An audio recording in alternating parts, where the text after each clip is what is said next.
Richmond Rowing Club was established in 1863 for male rowers. Girls first joined the club in 1977.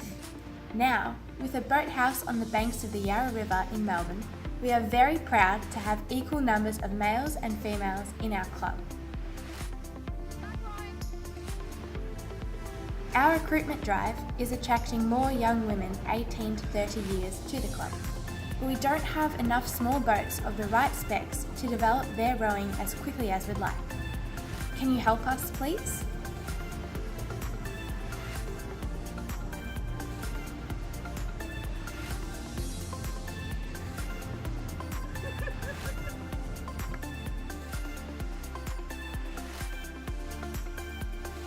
Richmond Rowing Club caters for competitive rowers who represent the club at local, regional, state and national regattas. We have a line. Quick start. Attention. Go.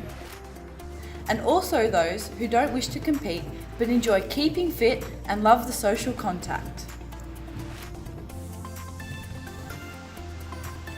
We're equally proud of our novice crew's results. Australian Masters A grade quad and 4 champions of 2018, and all of our past championship winners and Olympians. Every year, our volunteer coaches, coxes and club members love to introduce newcomers to the sport. We hope Holden can help us develop more young women rowers and contribute to their improved physical and emotional well-being. We love making this video and hope you enjoyed watching it.